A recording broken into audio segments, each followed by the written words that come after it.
Welcome to Talking with Yourself, a podcast designed as a place to learn new things, talk about navigating the world, dealing with mental health, and just life in general.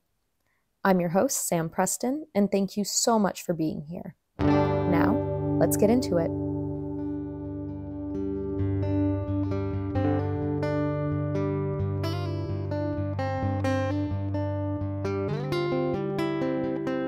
Hey everyone, and welcome back to a very special episode of Talking with Yourself, where I am joined by one of my lifelong best friends, Ava. Hi. So, Ava, we have been friends for what, like 16 years? Yeah. Almost 17, I think. Since like first grade. Yeah. I think first grade for me. And first SK grade for you. Yeah. I remember we met in like a crazy snowstorm, and you and your brother were like playing at the side of your house, and I was like, hey guys, can I come play with you? And then like we literally didn't talk, but then the next day we became like best friends, just like flick of a switch, literally. And we have been like inseparable ever since. Yes, it's so funny.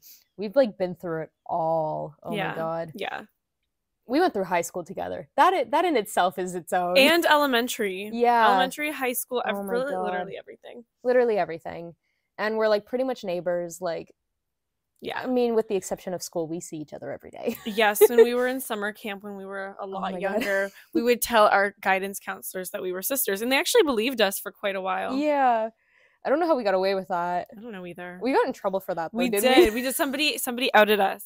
Someone ratted on us. Yeah. And we got in trouble.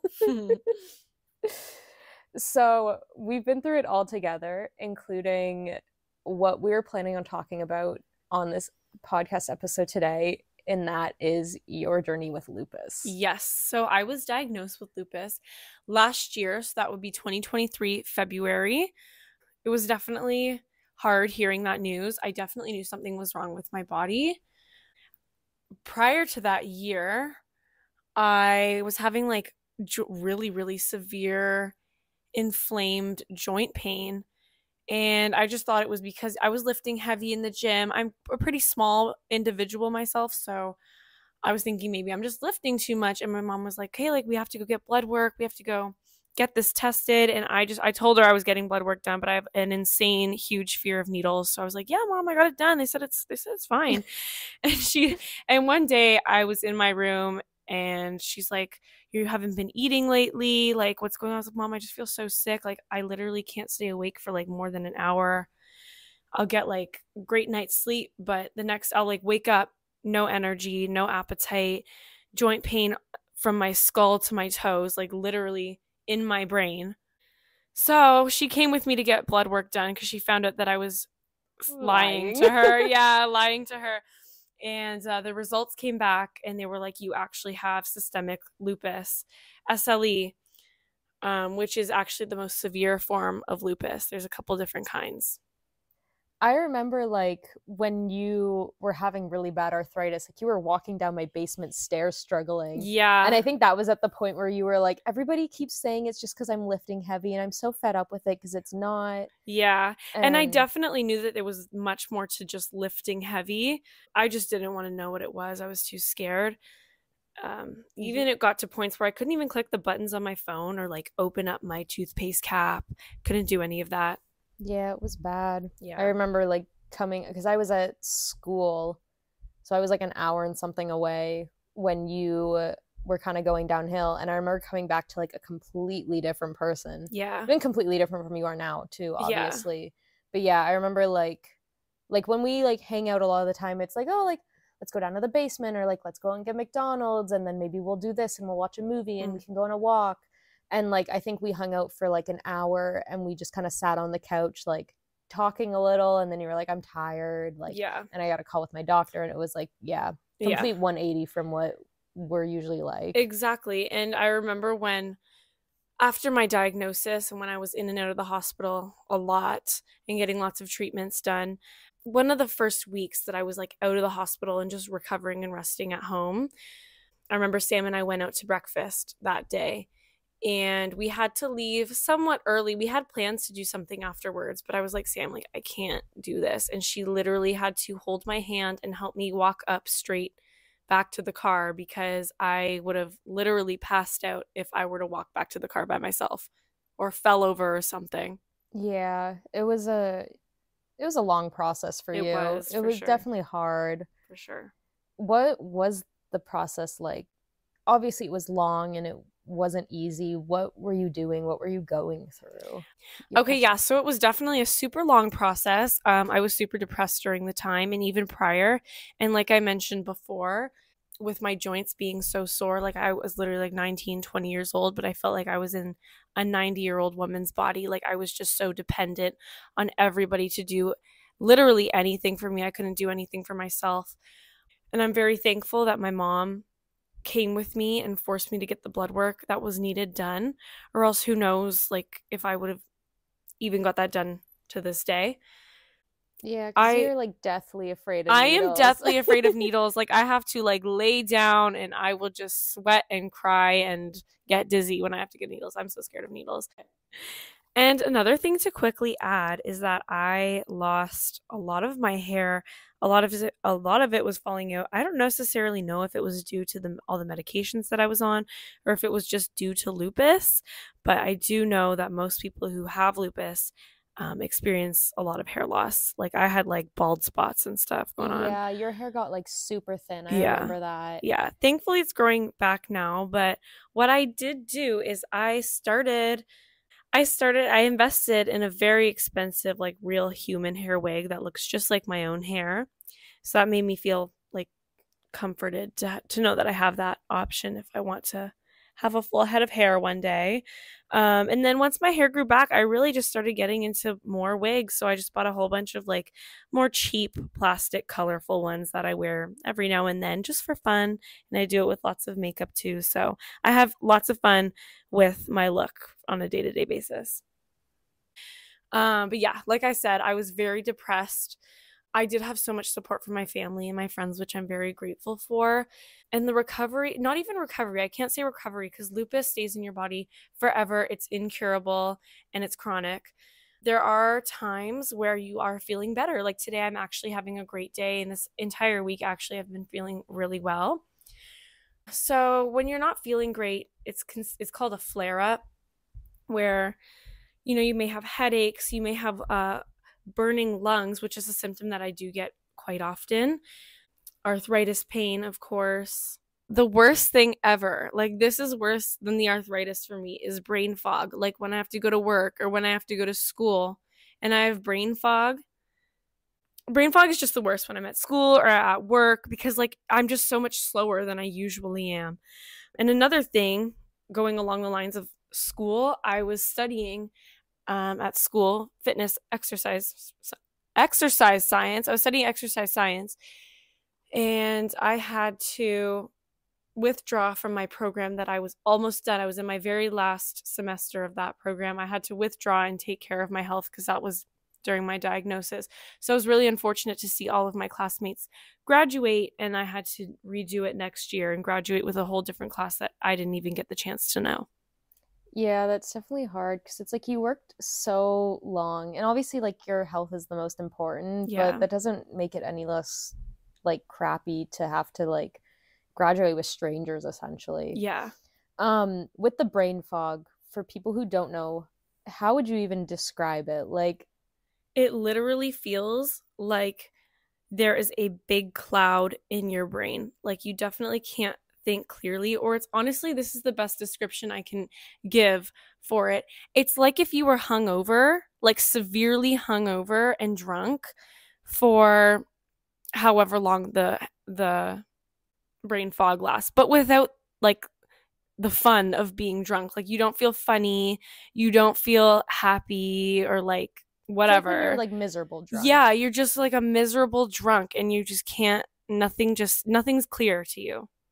Yeah, there's been like a few times I know we're out and it just like hits you. Like it's not like you necessarily wake up in the morning like Yeah. and you're like, "Oh yeah, brain fog today." Like Yeah. there's been times we've been out and it's hit you in the middle of the day and it's like, "Oh, like Sam, can you drive home?" Like I can't even like and we just hop in the car and like I drive instead. Yeah. So it's not like something that necessarily, are all the symptoms like that, where it's not necessarily something you wake up with, like it can hit you at any point in the day? It can hit you at any point in the day. I often do find though that they more so come at nighttime, especially with my arthritis. I think it's just because like if I've been on my feet all day or like have gone through my day with doing whatever, it mostly comes on then. And going back to like after my diagnosis, all the medications that I'm on made my like, and I'm still to this day on the same medications, just some lower doses for some of them, but my hands are constantly shaky, and I don't know, it's just something to add. I'm sure that a lot of people know what lupus is, or not necessarily know what it is, but have heard about lupus through Selena Gomez. There's been videos of her on TikTok with her like shaky hands, and she actually has those shaky hands because she's on prednisone, which I'm also on. Most lupus patients are, and it makes it's a steroid. It's a pretty heavy steroid, and it makes your hands very shaky. So I also have the shaky hand symptoms, and I also wanted to add that 90% of people with lupus are women, and 2 of 3 times lupus is more prevalent in African American women and or Hispanic or Latino women. Just to point that out. Fun fact. Yeah, fun little statistic. Yeah. I did a quick little Google just when you brought up Selena Gomez, because I was actually curious like how many celebrities like we know have lupus. Lady Gaga. Yeah, I was gonna say, this is just off the internet, don't take our word for it, but yeah, Lady Gaga, Tori Braxton. Like there's I'm lots. sorry, it just has Backstreet Boys listed here. And Backstreet Boys. Somebody from the Backstreet Boys. Apparently. But yeah, I feel like Selena Gomez has been like the biggest one. For sure. She's definitely like, I was going to say an ambassador, but you know what I mean. You know what I mean. Yeah. I think like when I was mentioning like after you had gotten sick and like just gotten your diagnosis, I mentioned to somebody at school, I was like, oh yeah, like Ava figured out like she had lupus. And somebody went, is that the thing Selena Gomez has? And I was like, oh, okay. So, like, people do know about this. Yeah, and that's exactly it, because at work one time, I was like, guys, like, I have to sit down. Like, my lupus is acting up. And my one coworker was like, you have lupus? And I was like, yeah. She goes, oh, I just learned about that literally last night because I saw a TikTok about Selena Gomez talking about her lupus. So, it's good that it's out there and people are creating awareness. It's sad that people have to deal with it, but it's, like, good it's out there. Yeah. So you said you have systemic lupus? Yes. There's different kinds, if I'm not mistaken. Yes. I like know a little bit about them, but I don't know a ton. I just know there's, I think, 4 in total. Yeah, so there is discoid lupus, or DLE. The main cause of that lupus is it affects your skin. So lots of rashing, itchy, hot, burning skin. And it's very similar to my lupus with some of the symptoms.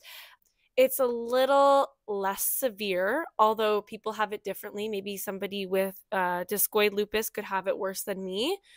But yeah, and then the big thing with discoid lupus is sun sensitivity, which I forgot to talk about earlier, but I have that too. That's one of my biggest things, and that creates brain fog as well. Other than the fact that I'm just pale and white as a ghost, I shouldn't really be pale. Yes, I should not be in the sun, just because it gives me brain fog. 2, it can bring on a flare up so quickly if I'm in the sun for, oh my god, like 10 minutes. Like, it's so bad.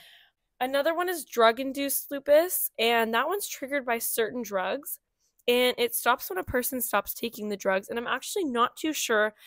I don't know. I haven't heard much about this one. So if you want to do some research on that one, there you go. Yeah. We should probably mention we are not professionals. No, not at all. We are just like 20-something-year-old girls. Not at all. One with lived experience and one who watched her go through it. So do your own research, please. And then there's neonatal lupus, which is uncommon, but it affects newborn babies. That one's somewhat similar to discoid, where it affects the skin. Lots of skin rashes, hot, itchy rashes on the skin, but it actually goes away after 6 months after birth. 6 months after birth, it usually goes away. And then there's my lupus, SLE, systemic lupus. It's chronic, just as the other three are. It's incurable. It's treatable. Like you can treat some symptoms, but it's incurable. And this is I think I mentioned this before, but SLE is the most severe form of lupus. Is it usually the most common? Yes, I believe so. Discoid and SLE are definitely the most common lupuses. Lupusi? Lupusi. Stay tuned next episode where we discuss the plural of lupus. The plural version of lupus, yes. Do you know if it has anything to do with genetics? Yeah, it definitely is genetic based for sure. Actually, when I was getting my diagnosis, the doctors were always asking my mom and I, do you know if your family has a history of lupus? And we were like, nope, no history of lupus here. A lot of people, not that I'm saying that I have childhood trauma, because I don't. My family was amazing to me throughout all my childhood. But a lot of people and reports and research shows that lupus and any other type of autoimmune disease for that matter are actually stem from childhood trauma. Really? Yeah. It's interesting. Especially lupus was like a really big one on there. Stems from childhood trauma. I didn't know that. Yeah, it was interesting to read about. So is it like, it's not necessarily, I don't even know how to word this. I don't want to say genetic, but like, is there a chance that your mom or your grandma or anybody didn't have the gene and somehow you still developed it? That could be possible. Like, again, I really don't have a clue. I think that it was in my body well before I was even feeling those arthritis symptoms, like a year prior to my diagnosis, because I also had the butterfly rash on my face for years before that, even when I was maybe like 15, 14 when I first noticed it. And if you don't know what the butterfly rash is, it's so common. I think like pretty much every person with lupus would have this butterfly rash during a flare-up. You just get red on like the top of your cheek, and it goes above your nose and then to the other side of your cheek. If you want to look it up, you can see a photo of it. It usually gets pretty hot and itchy as well. So you were like experiencing symptoms well before you got diagnosed. Yes, and that's why I believe that it was in my body even before the year before my diagnosis. Right. So I know, like you mentioned, with drug-induced lupus, like lupus can be brought on when someone starts taking a drug, and obviously it stops when they stop taking the drug. But for systemic or discoid, like, is there any one event or anything like that that's known to trigger it? Yes, definitely. Sun is probably the number one. And even with lights, like specific fluorescent light bulbs, especially when I'm in class, I notice it the most, really triggers brain fog. And even I've never noticed that it like triggers arthritis or anything like that, but the brain fog comes on so quick when I'm in certain lights. Another thing that triggers my arthritis is stress of any kind. What about just like the lupus in of itself? Just something triggering the very start of that struggle with it? Like, is there anything that triggers that? I'm not too sure of that one. All I know is just to be, if you feel that you have any sort of something going on with your physical health, that you need to look into that, go to the doctors, get your blood work done. But to answer that question, I'm not too sure. All I knew was just that I was feeling joint pain and I had to go get that checked out. That's about it, for me at least. If you're like okay talking about it, do you think there was anything specifically that triggered yours? Like, do you think taking some form of medication or something like triggered that initial onset? I don't think so. I could not even take a wild guess at what could have brought my lupus, like what Yeah. You know what I mean? I know what you mean. Yeah, like what brought that on? What could have caused my lupus? I have no clue in this world. Like, that's actually just scary that it can just kind of come out of nowhere. Yeah. You've talked quite a bit about arthritis and just like your struggles with that. So you said, first of all, like you experienced arthritis like way before you actually got your diagnosis and things like that. And you mentioned like you were doing heavy lifting, like you were a very active person beforehand. I used to be, yeah. How Has that changed? Kind of how have you had to adapt to that since your diagnosis? I was excited for this question because I am huge on fitness and physical activity. It's my goal one day, once I'm done school, to be an exercise therapist and help people who are like me with sore joints or physical disabilities. So can't wait for that. But to answer your question, I was always in the gym like almost 24/7 before my diagnosis, lifting heavy weights. I thought that was just like the best thing ever, lifting heavy. Turns out it's not. Even if you don't have a lupus diagnosis, there's so many other things that you can do that are much better for yourself. Anyways, actually quite recently, I decided to cancel my gym membership, and I ended up getting a membership at a yoga studio.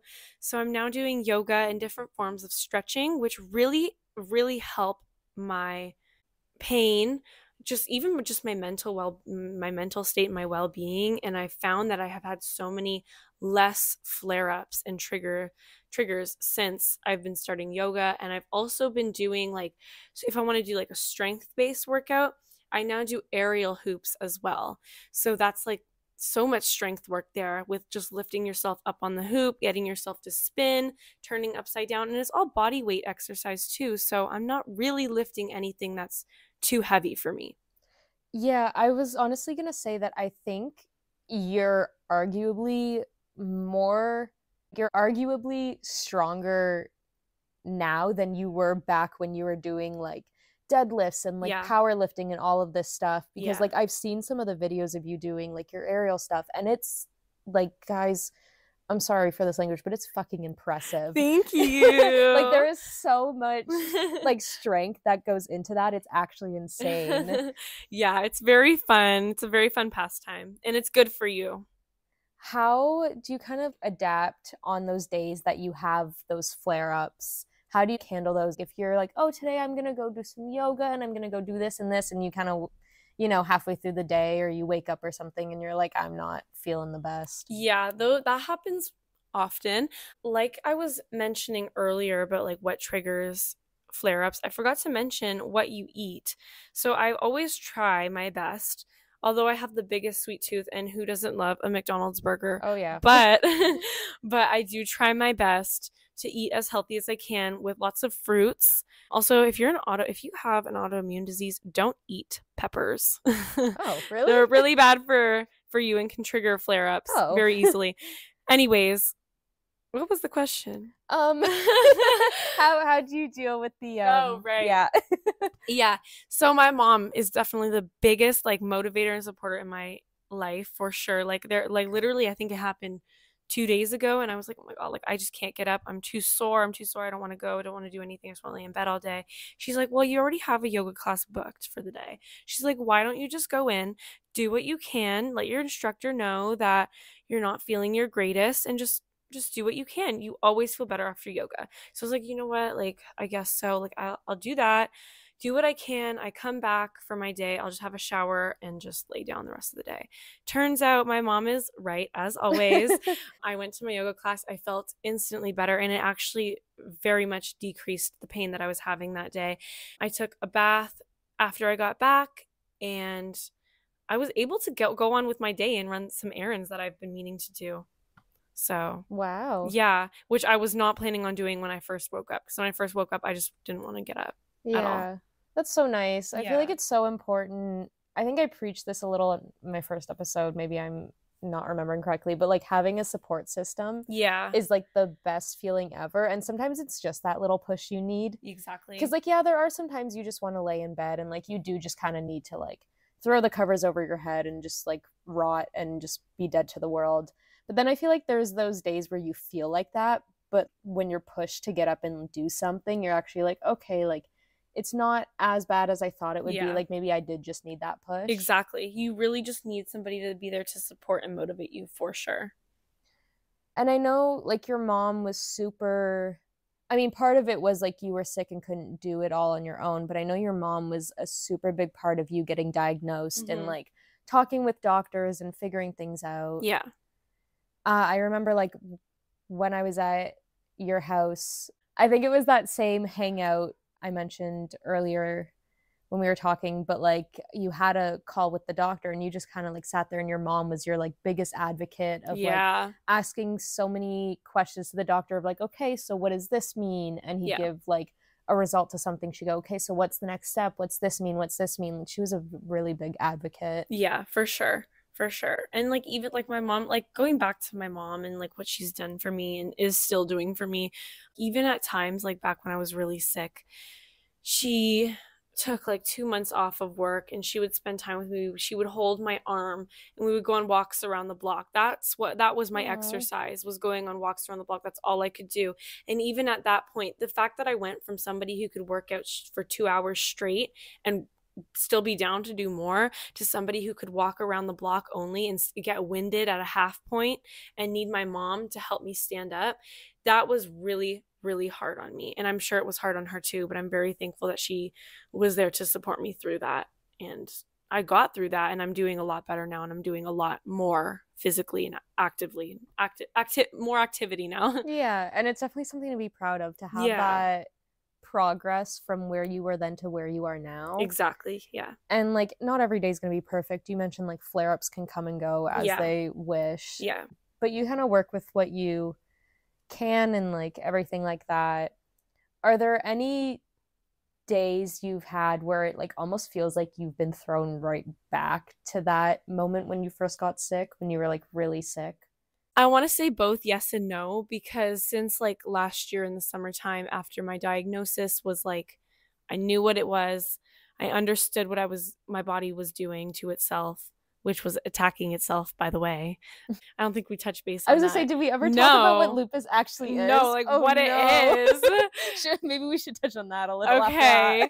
So, kind of realized we got this far in and never actually talked about what lupus is. What it is. So I know we briefly touched base on the 4 types of lupus and described kind of what symptoms come along with each one, but I never actually explained what SLE, systemic lupus, is. Again, that's the one that I have. So it's when your immune system mistakes your healthy tissues and organs for something unhealthy or like some sort of invader in your body. It will actually go to your kidneys, heart, lungs, skin, brain, whatever, and attack those rather than focusing on attacking actual illnesses or some foreign invader that's in your body. So a lot of the times when I get sick, it takes a lot longer for me to recover. Even if it's just a common little cold, it takes a long time for me. Is it kind of the same with like the other forms of lupus we talked about, where it's essentially like your immune system just attacking your body? Yes. And again, with the discoid lupus, it mostly attacks your skin, but it still attacks the other things as well, unfortunately. Lupus, essentially in a nutshell, is your immune system attacking your body. Yes, in a nutshell, yeah. There you have it, guys. So like, what, 30 minutes into this episode or whatever, we finally found out what lupus is. Congrats. Good on us. What do you think are some things, unless, I mean, you might have touched on them already, but what do you think are some things that a lot of people don't know about lupus, like myths versus facts type of thing? Something that a lot of people often overlook is that somebody with lupus is just fine. And that's because that lupus is an invisible illness. Like, you would never be able to tell. If you were looking at me right now, you'd think that I'm a perfectly healthy person and that nothing's going on with me, which obviously isn't the case. A lot of the times, like when you go about your day and you have like a headache, you don't want to be annoying everybody by being like, oh, I have a headache, it's so sore. Well, that's what a lot of lupus people do, but most people have that almost every day, but they have more than just a headache. It's joint pain. It's not being able to push the buttons on their phone like I was talking about earlier. It's a rash. It's light sensitivity or brain fog. There's just so many things that could be going on in somebody who has lupus, or anybody for that matter. And that's why you can't judge somebody. You can't judge them, and you can't just assume that they're perfectly fine and healthy. I'd also like to kind of flip that around and go a little bit, not contradictory, but like opposite of that, and saying like, you are not like this like fragile little human either. Like you are not Yeah. like, No. I touch her and all her bones are gonna shatter. Exactly. Yeah. So it's yeah, I think I would agree with you. And like, you know, you can't look at somebody and know exactly what's going on. Yeah. But also like that doesn't mean you're like a very breakable piece of glass. Like Yeah. you're very strong-willed. You essentially don't need to be coddled in a way. Yeah. You don't have to be like having somebody fuss over you every 2 seconds. Like if the lights are too bright, she's gonna die. So like I have to dim every light that of the room that she walks into. Essentially to say like you aren't this like breakable little fragile little thing. Yeah. Like you guys are still strong. You are still normal human beings. Yeah, for sure. You just like unfortunately have a disease that you have to deal with. Yeah, and I'm glad that you made that point because I feel like I was more so focusing on the negatives, whereas there's definitely, you know, I don't want to say positives, but you guys get what I'm saying. I hope. Yeah, I feel like you've had some days where like if I didn't even know you, I'd be like, like spending the whole day with you, I'd be like, she is like absolutely healthy. Like you're stronger than me. I'm not gonna lie. I could never do aerial shit like you do. That's insane. But yeah, like you can still have like a happy, normal life. It sucks that you still have to deal with it, but at least you're not 24/7 bedridden and things like that. I know how to deal with it. Yeah, that's the thing is you've learned and you've educated yourself and you know what makes it better and you know what makes it worse and things like that. Yes. Do you have kind of any, just as we're nearing the end of our episode, any advice you want to give to people out there who are either have been diagnosed or maybe currently going through the diagnostic process or think they might have lupus or anything like that? Yeah, for sure. I don't want to say stay calm and everything's going to be okay because that's not really the case. I mean, everything will be okay in the end once you figure yourself out, figure out your diagnosis. But things happen, shit happens in life, and you really have to get through it. Please confide in people that you love and you trust and you know that will be there for you. Like I said so many times in here, for me, my biggest one is my mom. Of course, Sam and my other friends and the rest of my family too have been massive, massive, massive support for me. And I'm so thankful for that. Whenever it is that you do get your diagnosis or whatever, do lots of research, understand what's going on with your body or your mental health if that's your diagnosis. And just do research on what you can do for yourself and take care of yourself. And always take it from me. I learned the hard way. You need to listen to your body. Even if you're super scared of needles or whatever, you have to go get that blood work done. My one piece of advice was going to be don't skip your needles. Appointments. And also, you guys can't see her, but despite this girl being terrified of needles, she is covered in tattoos. Yes. I have, it's so funny. 14 or 15 tattoos and a couple piercings too. But she will still, as a grown woman, cry at the sight of a needle. Yes, I will. What about advice for people who have like loved ones with lupus? The biggest thing I could say is just support and especially educate yourself on what they're going through, because anytime I can talk to somebody who understands what lupus is, understands the symptoms and what I deal with on a daily basis, I appreciate that like more than anything. It just makes me feel understood and comforted. I love that. Yeah, thank you. I will keep that in mind and I will continue to educate myself. So I would hope people know by now that I like to end the episodes with a little affirmation or just a nice little message to go out to my listeners. And I started this with my last episode with my first guest, where I would love for the guests I have on to give that affirmation. So if you have one for the listeners, I'd love to hear it. My biggest thing in life, my favorite quote ever, is when you do not seek or need approval, you are at your most powerful. So I just want to say that be yourself. And if somebody doesn't like that, then fuck them. That's on period. And just be yourself and be yourself confidently and love yourself, period. Yeah. I love that quote because you've said that before and I've gone like, that's absolutely true. Like the moment you stop valuing other people's opinions over your own, like you are glowing, like you are thriving, you are doing your best. Yeah, for sure. For sure. So thank you for joining me on this episode. Thank you. I'm so glad we got to sit down and talk about this, and I hope that whoever's listening learned quite a bit and will actually go maybe do a bit of their own research. If you or someone you know is struggling, I'm very sorry. And I think Ava is proof that it doesn't stop you. No, definitely does not stop you. No. And I've learned a lot from it too and become stronger. Oh, absolutely. Yeah. It was one of those things that unfortunately had to happen, but you're so much better because of it. Yes, for sure. So we will say goodbye now. Yes, thank you. Yeah, thank you for joining us. And I'll talk to you all next week. Bye. Bye.